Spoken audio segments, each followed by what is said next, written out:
418sec exists to solve a single problem, which is every tech company out there today builds their stack, their product, whatever it may be, on open source software, on open source code. The risk is that when something goes wrong with that open source code, who's responsible to fix whatever that problem is? Who's responsible to actively find security issues in that open source software, and who's responsible ultimately to fix it? To date, the answer is no one.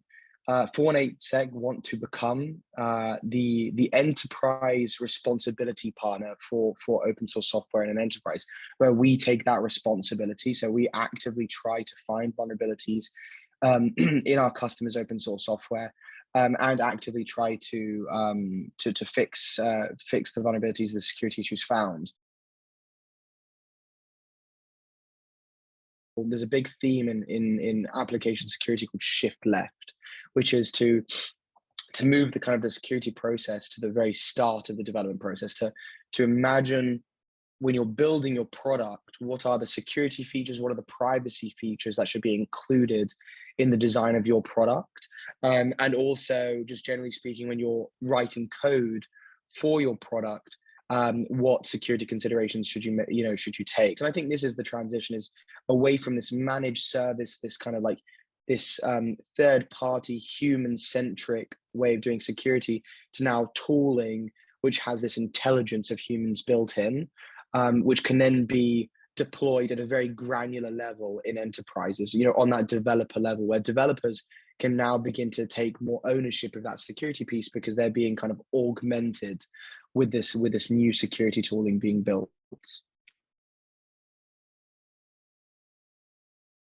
The way that I look at Web3, and to really try to drill into a certain point, is this idea of decentralization. And when it comes to security, we're talking about the decentralization of information that is most important here, right?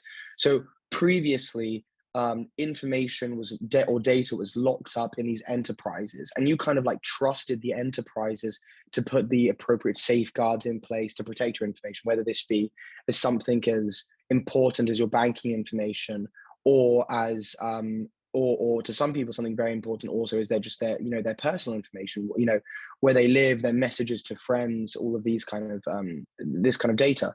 And I think when we look at Web3 and decentralization, generally speaking, this is what's going to be at the most chasmic shift, which is no longer necessarily our enterprises going to own nor control the security of this information, but instead the data will be owned by an individual, and the security in place will basically fall on the responsibility of the individuals.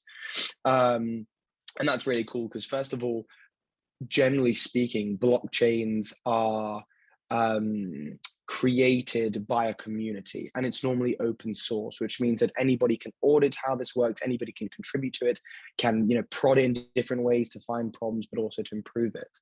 And so I think that creates a lot of opportunities to create really awesome ways at protecting information, and to give individuals more control upon how that information is shared.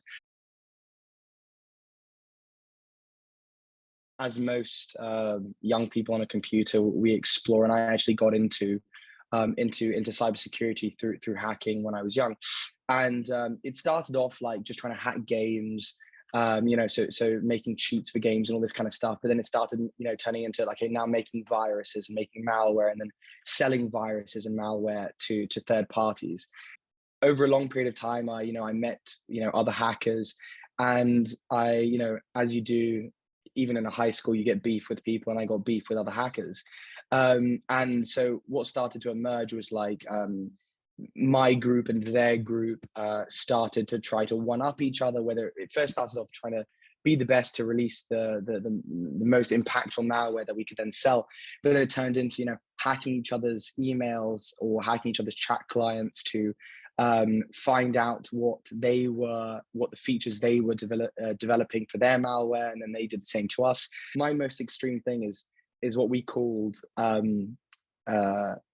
takeaway bombing, which is you would call all of the local takeaways to whomever you wanted to target, and you'd make tons of orders at crazy hours, from 11 p.m. till 4 a.m. And then you just try to like keep like Indian takeaways, curries, pizza, you name it, all going just to like piss off whomever your target is. And so that, yeah, that happened to me countless. I think like even today, my old house address in northwest London is banned from like all of the local Indian takeaways. Let's just say I got my own back on the person who did this, and they quickly stopped after I got my own back.